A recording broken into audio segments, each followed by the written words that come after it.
অভিযোগ করলে আমি অন্যায় করে ফেলছি, আমাকে এই অভিযোগের শাস্তি দেন, তখন রাসূলুল্লাহ সাল্লাল্লাহু আলাইহি ওয়াসাল্লাম তাকে শাস্তি দিয়ে দিলেন, মৃত্যুদণ্ড দিয়ে দিলেন। এমনকি আরেক মহিলা এসে অভিযোগ করলে, সে জিনা ব্যভিচারের মাধ্যমে অন্তঃসত্ত্বা হয়ে গেলে সে রাসূলের দরবারে বিচার চাইলে রাসূল সাল্লাল্লাহু আলাইহি ওয়াসাল্লাম তাকে বলে, সন্তান ভূমিষ্ঠ পর্যন্ত অপেক্ষা করো। সন্তান ভূমিষ্ঠ হয়েছে, অপেক্ষা করছে, তারপরে আসছে বলছে সন্তান দুধ খাওয়া পর্যন্ত অপেক্ষা করো। ওই সময় আসছে, তখন ওই মহিলাকে রাসূলুল্লাহ সাল্লাল্লাহু আলাইহি ওয়াসাল্লাম তার বুক পর্যন্ত মাঝে নিচে গেড়ে হত্যা করার হুকুম দিয়েছিলেন। কোরআনে বর্ণিত সূরা নূরের প্রথম 3টি আয়াতের তর্জমার মাধ্যমে আমরা এই কথা শুনেছিলাম। আল্লাহ পাক বলেছিলেন যে জিনা ব্যভিচার যারা করবে তাদেরকে তোমরা জনসম্মুখে, মুমিনদের সম্মুখে, যাতে মুমিনের একটি দল প্রত্যক্ষ করতে পারে, দেখতে পারে, এর শাস্তি বিচার ফয়সালা তোমরা করে দাও। যেহেতু রাসূলুল্লাহ সাল্লাল্লাহু আলাইহি ওয়াসাল্লাম এর বিচার ফয়সালা কঠোরভাবে করছেন, কিন্তু রাসূল সাল্লাল্লাহু আলাইহি ওয়াসাল্লামের দিল মন অন্তর এতই নরম, এতই মহব্বতপূর্ণ ছিল যে রাসূলের জমানায় এক ব্যক্তি এসে মসজিদে প্রস্তাব করে দিয়েছিল। তখন সাহাবায়ে কেরাম ক্ষিপ্ত হয়ে তাকে আঘাত করতে যেতেছিল। রাসূল বলছে থামো, সে মুসলিম, বুঝে না, তাকে প্রস্তাব করতে দাও। তখন সাহাবায়ে কেরাম মিলে সে প্রস্তাব কি করেছিল? দূর করেছিল। সে অমুসলিম, বুঝে না, এই অপরাধটাকে ছোট করে নিয়েছেন রাসূল। আর জিনা ব্যভিচার এই অপরাধকে রাসূল ছোট করে নেন নাই, তাকে হত্যা পর্যন্ত করতে কি নির্দেশ দিয়েছেন। এটা রাসূলও বলছেন এবং কোরআনের কারিমেও কি এর বিচার ফয়সালা এইভাবে করার জন্য আল্লাহ তাআলা কি করছে? ঘোষণা করছে। গত সপ্তাহে আমরা কোরআন কারিমের সূরা নূরের প্রথম থেকে 3 নম্বর পর্যন্ত আয়াতের তর্জমা আমরা শুনেছিলাম। 4 নম্বর আয়াতে আল্লাহ তাআলা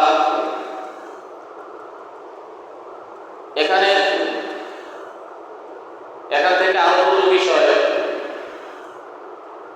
জানিয়ে দিতেছেন যে অনেক সময় দেখা যায় কি ভালো ফ্যামিলি, সৎ চরিত্রবান মেয়েদের ব্যাপারে অনেকে মিথ্যা রটনা দিয়ে দেয় যে এই মেয়ে এর সাথে জিনা ব্যভিচার করছে, খারাপ কাজ করছে। অনেক সময় এরকম হয়, সে স্বামী তার নিজ স্ত্রীর ব্যাপারেও অনেক সময় সে সন্দিহান হয়, অভিযোগ করে যে সে অঘটন ঘটিয়ে ফেলছে বা খারাপ কাজ করে ফেলছে। এই দুটি ব্যাপারে আল্লাহ তাআলা এখানে বলতেছেন যে ওয়াল্লাযীনা ইয়ারমুনাল মুহসানাত সুম্মা লাম ইয়াতু বিআরবাআতি শুহাদা, ওই সমস্ত লোক যারা সতী নেককার মহিলাদেরকে অপবাদ দেয়, যে সমস্ত লোকেরা, যে সমস্ত নারীরা আসলেই তারা সৎ নেককার, কিন্তু তাদেরকে ফাঁসিয়ে দেওয়ার জন্য, তাদের মানহানি, ইজ্জত সমাজে খাটো করার জন্য অনেকে অভিযোগ করে।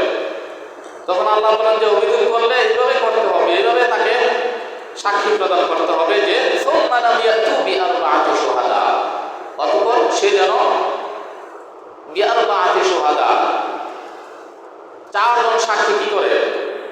সে উপস্থিত করে, 4 বার সে কি করে? সাক্ষ্য দেয়।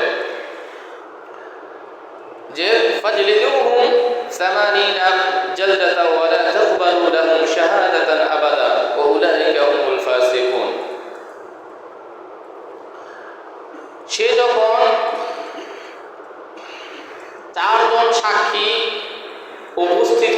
না পারবে, মিথ্যা অপবাদ যখন দিবে, আগে তো জিনা ব্যভিচারের ফয়সালা গেছিল, এখন হলো মিথ্যা অপবাদ যখন দিয়ে দিবে কারো প্রতি, যে অন্যায় অপরাধ সে করেনি কিন্তু সেটা কি সে বলে বেড়াচ্ছে সমাজে, তো ফাজলিদুহুম 80 জালদা, তাকে তুমি 80টা দৌড়া লাগাও। কেন সে মিথ্যা অপবাদ করলো? ওয়ালা তাকবালু লাহুম শাহাদাতান আবাদা, তার থেকে কোন সাক্ষী গ্রহণ করা হবে না। ওয়া উলাইকা হুমুল ফাসিকুন, আর এভাবে সতী নারীদের ব্যাপারে যে সমস্ত লোকেরা মিথ্যা অপবাদ দেয় তারাই সীমা লঙ্ঘনকারী মানুষ।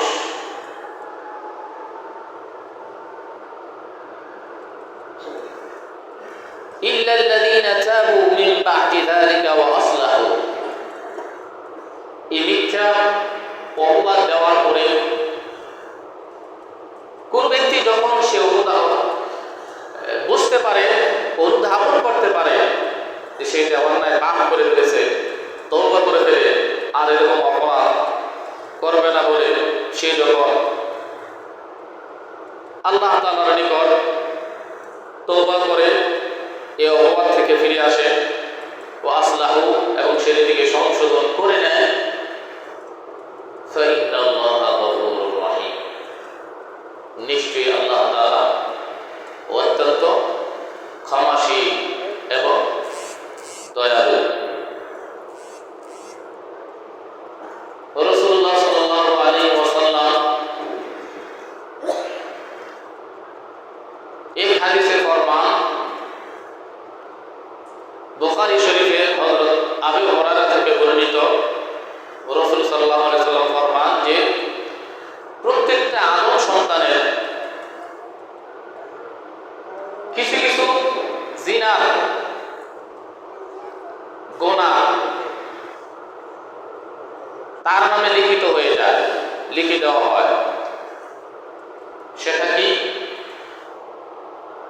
চোখের কিছু গুনাহ হয়ে যায় তার, যে চক্ষু আল্লাহ তাআলা তাকে দিয়েছেন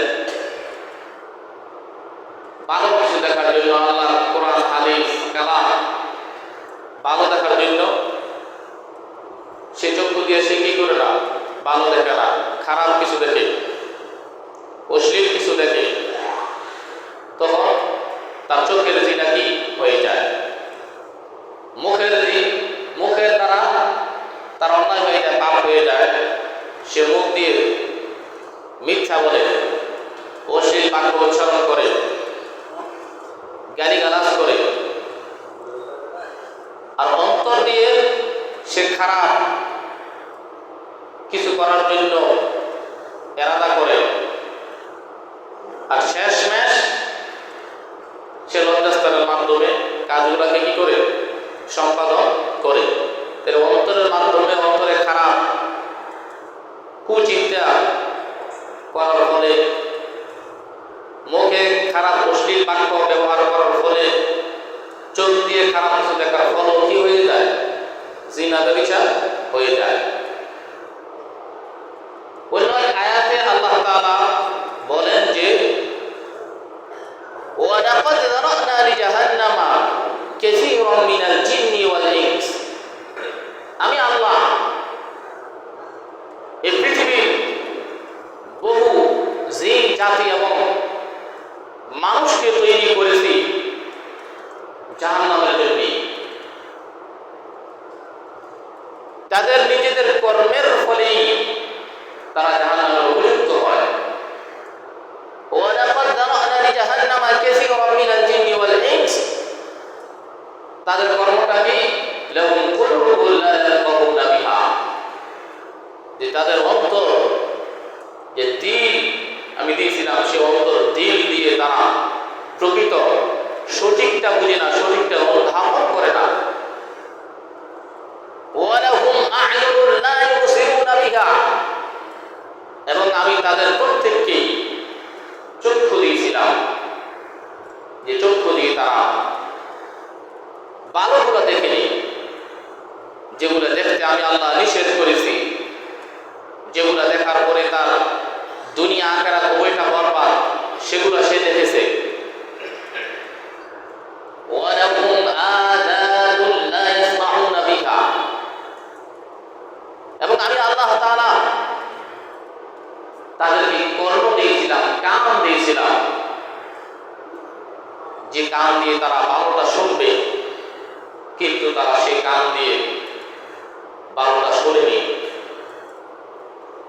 এই সমস্ত কি এরকম কিছু লোকদের জন্য মানব জাতি থেকে এবং জিন জাতি থেকে এরকম লোকদের জন্য আমি আল্লাহ তাদের জন্য জাহান্নাম প্রস্তুত করে রাখছি। উলাইকা কাল আনআম, তারপর আমরা বলেন জাহান্নামে তো তারা যাবে, তাদের জন্য তো আমি আল্লাহ তাআলা জাহান্নাম প্রস্তুত করে রাখছি। কাদের জন্য? যাদেরকে চক্ষু দিচ্ছে, চক্ষু দিয়ে ভালোটা দেখে না, কর্ণ দিছে, কর্ণ দিয়ে ভালোটা শোনে না, দিল দিছে, কলম দিছে, অন্তর দিছে, অন্তর দিয়া ভালো কিছু বুঝে না, সঠিকটা দেখেও বুঝে না, ভালোটা অনুধাবন করে না, তাদের জন্য কি করছি? জাহান্নাম প্রস্তুত করে রাখছি। তারপরে কি বলছেন? উলাইকা কাল আনআম,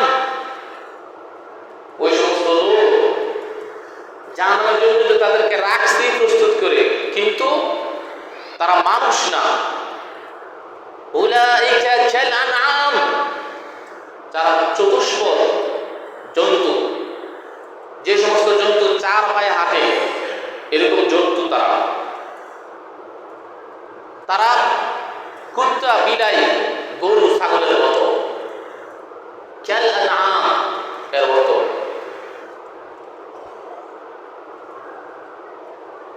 বাল হুম আদল, চতুষ্পদ প্রাণীর মতো বলি আল্লাহ তাআলা ক্ষান্ত হন নাই। যে বাল হুম আদল, এই সমস্ত লোক তারা তার চাইতো আরো ভয়ঙ্কর। বাল হুম আদল, উলাইকা হুমুল ফাসিকুন, উলাইকা হুমুল গাফিলুন, ওই সমস্ত লোক তারাই ফাসিক, তারাই সীমা লঙ্ঘনকারী, তারাই সঠিক ধ্যান ধারণা চিন্তা চেতনা থেকে একেবারেই গাফেল। তারপরের আয়াতে সূরা নূরের আল্লাহ বলেন যে ওয়াল্লাযীনা ইয়ারমুনা আযওয়াজাহুম ওয়া লাম ইয়াকুল লাহুম শুহাদাউ ইল্লা আনফুসুহুম ফাশাহাদাতু আহাদিহিম আরবা'ু শাহাদাতিন বিল্লাহ ইন্নাহু লামিনাস সাদিকিন। কিছু কিছু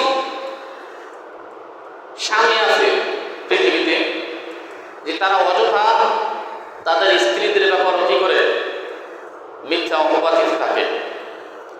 তো ওয়াল্লাযীনা ইয়ারমুনা আযওয়াজাহুম, ওই সমস্ত লোক যারা অপবাদ দেয় তাদের স্ত্রীদের ব্যাপারে, ওয়া লাম ইয়াকুল লাহুম শুহাদা, এবং তারা কোনো সাক্ষী উপস্থাপন করতে পারে না, ইল্লা আনফুসাহুম, তারা নিজেরা ছাড়া অন্য কোনো সাক্ষীকে তারা উপস্থাপন করতে না। এমনিতে মিথ্যা অপবাদ আছে যে আমার বউ এটা করছে। ফাশাহাদাতু আহাদিহিম আরবা'ু শাহাদাতিন বিল্লাহ, তখন তাকে সে আল্লাহর কসম খেয়ে, চারবার আল্লাহর কসম খেয়ে কিভাবে বলতে হবে? ইন্নাহু লামিনাস সাদিকিন, ইন্নাহু লামিনাস সাদিকিন, তার স্ত্রীর ব্যাপারে সে যে অভিযোগ করছে সেটা সত্য, তার স্ত্রীর ব্যাপারে সে যে অভিযোগ করছে সেটা সত্য। আল্লাহর নামে চারবার কসম খেয়ে সে বলতে হবে।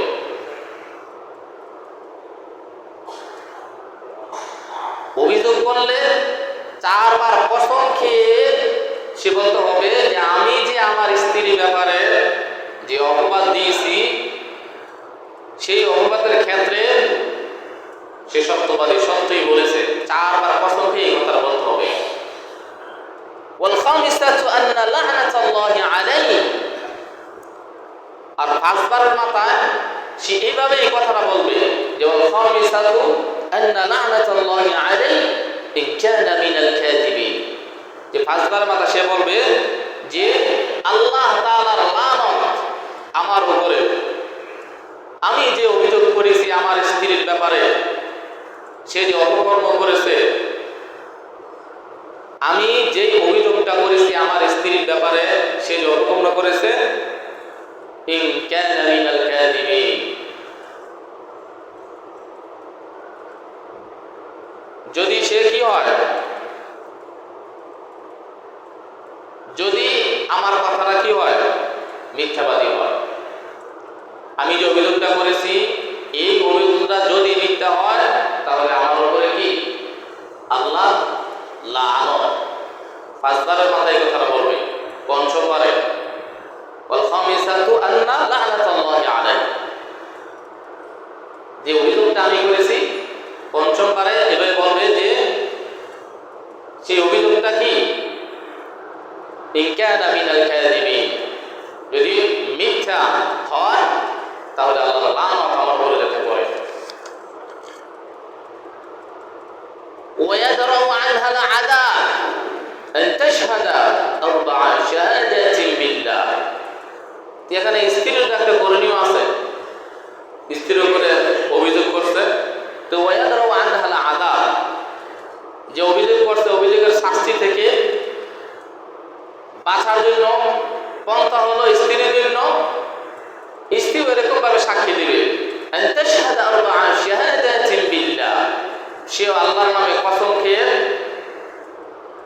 4 বার ভাবে সাক্ষী দিবে স্ত্রীও, ইন্নাহু লামিনাল কাযিবিন, আমার স্বামী যে আমার উপরে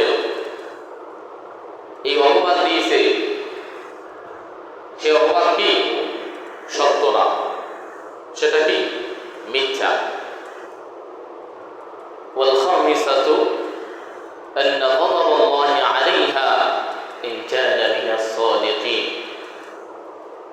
সে যে অপবাদ দিয়েছে পঞ্চমবারে স্ত্রীও বলবে সে যে অপবাদ দিয়েছে আমার উপর, সে যদি সত্য হয় এই অভিযোগে, তাহলে আল্লাহ গজব লানত যাতে আমার উপরে পড়ে। এই কসমগুলা সাক্ষীগুলা এইভাবে উপস্থাপন করতে হবে, হুট করে একটা বলে দিলেই কি হবে না, এই জন্য সতর্ক থাকতে হবে। রাসূলুল্লাহ সাল্লাল্লাহু আলাইহি ওয়াসাল্লাম আরেক হাদিসে বুখারী শরীফের, এই হাদিসটা হযরত আবু হুরায়রা থেকে বর্ণিত,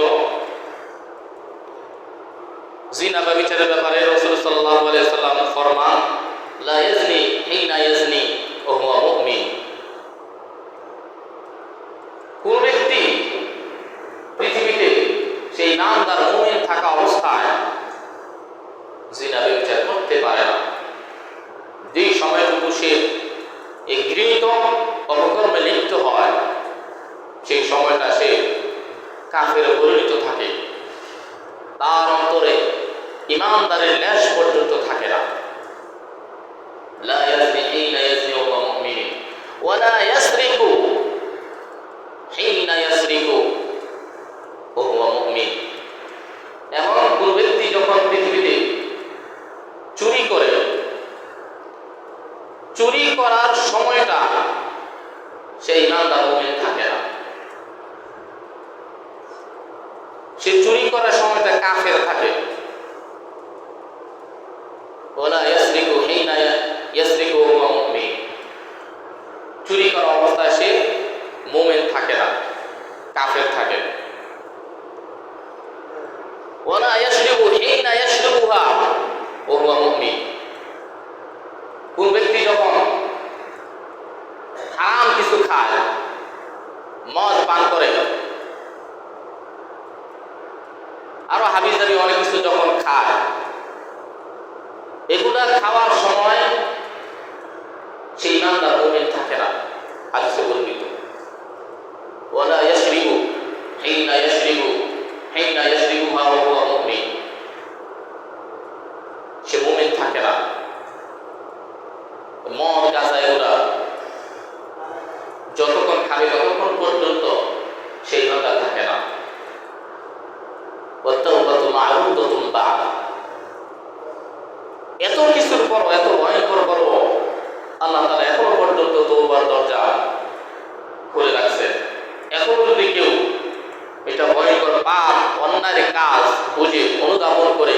স্মরণ করে ছেড়ে দেয়, আর কখনো এই পাপ না করে, তার জন্য আল্লাহ তাআলা ক্ষমার ঘোষণা করেছেন। রাসূল সাল্লাল্লাহু আলাইহি ওয়াসাল্লামের এই হাদিস থেকে কি বোঝা যায়?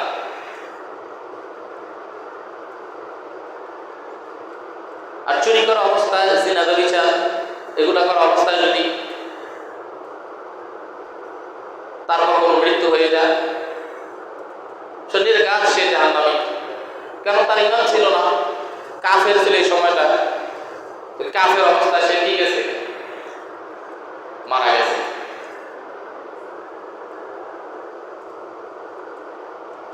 রাসূলুল্লাহ সাল্লাল্লাহু আলাইহি ওয়াসাল্লাম আরেক হাদিসে, আবু হুরায়রা থেকে বর্ণিত এই হাদিসটাও, এটাও বুখারী শরীফে আছে। রাসূল সাল্লাল্লাহু আলাইহি ওয়াসাল্লাম একবার সাহাবায়ে কেরামদের এক মজলিসে বললেন যে, তাআলাউ বাঈউনি আলা আল্লা তুশরিকু বিল্লাহি শাইআ ওয়া লা তাসরিকু ওয়া লা তাজনু ওয়া লা তাকতুলু আওলাদাকুম। হে সাহাবায়ে কেরাম, শোনো, তোমরা আসো, আমার সাথে বায়াত গ্রহণ করো। বায়াত বুঝেনি? বায়াত মানে বাংলাতে মুরিদ হয় যে ফির মুরিদি, এটাকে আরবিতে কি বলে? বায়াত। রাসূল বলেন যে, বাঈউনি আলা আল্লা তুশরিকু বিল্লাহ শাইআ, আমার সাথে তোমরা বায়াত গ্রহণ করো এই কথার উপরে যে আল্লাহর সাথে তোমরা কখনো কি করবে না? কাউকে অংশীদার বানাবে না, শরীক বানাবে না। যে তোমরা ইবাদত বন্দেগী করবে তো করবে একমাত্র আল্লাহ তাআলার জন্য। আর এই কথার উপর বায়াত গ্রহণ করো আমার কাছে, ওয়ালা তাসরিকু, যে তোমরা চুরি করবে না কখনো। আমার কাছে ওয়াদাবদ্ধ হও, মুরিদ হও, বায়াত গ্রহণ করো এই কথার উপর, ওয়ালা তাসরিকু। এবং এই কথার উপর তোমরা আমার কাছে বায়াত হও, ওয়াদাবদ্ধ হও, ওয়ালা তাজনু, যে তোমরা এই ভয়ঙ্কর পাপ জিনা ব্যভিচারও কি হবে না, লিপ্ত হবে না। এই কথার উপরও আমার কাছে তোমরা কি করো? বায়াত গ্রহণ করো। ওয়ালা তাকতুলু আওলাদাকুম, এবং এই কথার উপরও তোমরা আমার কাছে বায়াত গ্রহণ করো যে তোমরা তোমাদের সন্তানদেরকে হত্যা করবে না। এই যে হাদিসটা, এই হাদিসটা সাথে সেম একটা আয়াত আছে কোরআনুল কারীমের মধ্যে। আল্লাহ তাআলা বলেন, ইয়া আইয়ুহান নাবী ইযা জাআকাল মুমিনাতি, হে নবী, যখন তোমার কাছে ঈমানদার মুমিন নারীরা যখন আসে, ইয়া আইয়ুহান নাবী ইযা জাআকাল মুমিনাতু ইউবাইয়ুনাকা আলা আল্লা তুশরিকু বিল্লাহি শাইআ, যে এই কথার উপর তুমি তাদেরকে বায়াত গ্রহণ করাও যে তারা আল্লাহর সাথে শিরিক করবে না, চুরি করবে না, জিনা ব্যভিচার করবে না, মিথ্যা অপবাদ দিবে না, মিথ্যা বলবে না, অপরের সন্তানকে নিজের সন্তান বলে চালিয়ে দিবে না, যে সঠিক আদেশগুলো তুমি করবে সেগুলোর অবাধ্য হবে না। ফাবাইউহুন্না, তাদেরকে তোমরা তুমি কি করো? হে নবী, তাদের থেকে তুমি বায়াত গ্রহণ করো, তাদেরকে ওয়াদাবদ্ধ করাও। ইয়া আইয়ুহান নাবিয়্যু ইযা জাআকাল মুমিনাতু ইউবাইয়ুনাকা আলা আল্লা ইউশরিকনা বিল্লাহি শাইআ ওয়া লা ইয়াসরিকনা ওয়া লা ইয়াজনিনা ওয়া লা ইয়াকতুলনা ওয়া লা ইয়াতুনা বিবুহতানি ইয়াফতারিনাহু বাইনা আইদিহিন্না ওয়া আরজুলিহিন্না ওয়া লা ইয়াসিনাকা ফি মা'রুফিন ফাবাইউহুন্না ওয়াস্তাগফির লাহুন্নাল্লাহ, যে আল্লাহর সাথে শিরিক করবে না, জিনা ব্যভিচার করবে না, মিথ্যা বলবে না, সন্তানদেরকে দারিদ্রতার ভয়ে হত্যা করবে না, মানুষকে অপবাদ দিবে না, আপনি যে আদেশগুলা করবেন সে আদেশগুলা মানবে, পালন করবে, এই কথার উপর আপনি তাদেরকে কি করেন? বায়াত গ্রহণ করেন। ওয়াস্তাগফির লাহুল্লাহ, এবং তাদের জন্য আল্লাহ তাআলার দরবারে আপনি কি করেন? ক্ষমা প্রার্থনা জন্য একটু দোয়া করে দেন। ওয়াস্তাগফির লাহুল্লাহ। আরেক হাদিসের মধ্যে রাসূলুল্লাহ সাল্লাল্লাহু আলাইহি ওয়াসাল্লাম বলছেন যে এই যে তানিবুস্তাদাল মুবিকাত, যে তোমরা পৃথিবীতে, এই হাদিসে বলছেন যে পৃথিবীতে এরকম ভয়ঙ্কর 7টি অপরাধ আছে, যে ভয়ঙ্কর 7টি অপরাধ থেকে তোমরা বেঁচে থাকো। ক্বালু ইয়া রাসূলুল্লাহ, সাহাবায়ে কেরাম তখন বললেন, ইয়া আল্লাহর রাসূল, ওয়া মা হুন্না? কিলা ইয়া রাসূলুল্লাহ, ওগুলা কি? ক্বালা রাসূলুল্লাহ সাল্লাল্লাহু আলাইহি ওয়াসাল্লাম, রাসূল সাল্লাল্লাহু আলাইহি ওয়াসাল্লাম বললেন যে আশরিকু বিল্লাহ, আল্লাহর সাথে শিরিক করবে না, 1 নাম্বার। আস-সিহর, 2 নাম্বার ভয়ঙ্কর পাপ থেকে তোমরা কি করো? বেঁচে থাকো। জাদু, জাদু করা থেকে কি করো? বেঁচে থাকো। অনেক সময় দেখবেন অনেকে ভয়ঙ্কর কালো ম্যাজিক করে, জাদু করে, অনেক কিছু কি আয়ত্ত করে ফেলে, অনেকের ক্ষতি করে, অনেক রোগের জাদু করে তাদেরকে অনেক কষ্ট দেয়। এটা ভয়ঙ্কর পাপ, জাদু করা। নবীজি বলছেন ওয়া ক্বাতলু নাফসাল্লাতী হারামাল্লাহু ইল্লা বিল হক, 3 নাম্বার বলছেন যে ভয়ঙ্কর পাপ থেকে তোমরা বেঁচে থাকো। অন্যায়ভাবে কাউকে হত্যা করা, কোনো অপরাধ নাই, এমনিতে হুট করে তাকে কি করা? হঠাৎ করে এসে তাকে হত্যা করে ফেলা। যেমন ডাকাতি করার সময় কি তার কোনো অন্যায় অপরাধ ছিল, তাকে কি করে হঠাৎ করে হত্যা করে ফেলে, এটা ভয়ঙ্কর পাপ। আকলুর রিবা ওয়া আকলু মাল আল ইয়াতীম, আকলুর রিবা, সুদ খাওয়া, এটা এক ভয়ঙ্কর পাপ। ওয়া আকলু মাল আল ইয়াতীম, এবং ইয়েতিমের মাল ভক্ষণ করা। যে ইয়েতিম, সে নাবালক, তার পরিবারে কোনো সমজমান বুঝমান লোক নাই, সেই সুযোগে তার অর্থ জমি জামা আত্মসাৎ করে নিয়ে নেওয়া, এটাও কি ভয়ঙ্কর পাপ। ওয়া কাযফুল মুহসানাতিল মুমিনাতিল গাফিলাত, এবং সতী নারীদেরকে মিথ্যা অপবাদ দেওয়া, এই কাজগুলোও কি ভয়ঙ্কর পাপ। রাসূল সাল্লাল্লাহু আলাইহি ওয়াসাল্লাম বলছেন। আরেকটা পাপের কথা বলছেন যে যুদ্ধ যখন শুরু হয়ে যাবে, সে যুদ্ধের ময়দান থেকে যুদ্ধ না করে পলায়ন করা, এই কাজগুলো কি ভয়ঙ্কর পাপ। তাহলে 7টি কাজ কি কি ভয়ঙ্কর পাপ থেকে বাঁচার কথা বললেন?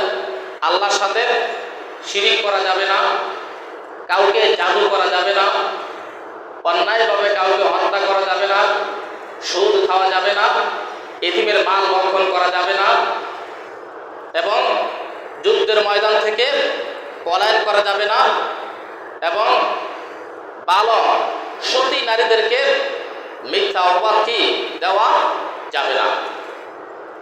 এই যে অপরাধের কথাগুলো বলা হলো জিনা ব্যভিচারকে ঘিরে, আল্লাহ তাআলা আমাকে এবং আমাদের সকলকে এই ভয়ঙ্কর পাপের ধারে কাছেও আমরা যাতে যাইতে না পারি, এই ভয়ঙ্কর পাপ থেকে যেন দূরে থাকতে পারি, আল্লাহ তাআলা আমাদের সকলকে সে তৌফিক দান করুন। আমিন। ওয়া আখিরু দাওয়ানা আলহামদুলিল্লাহি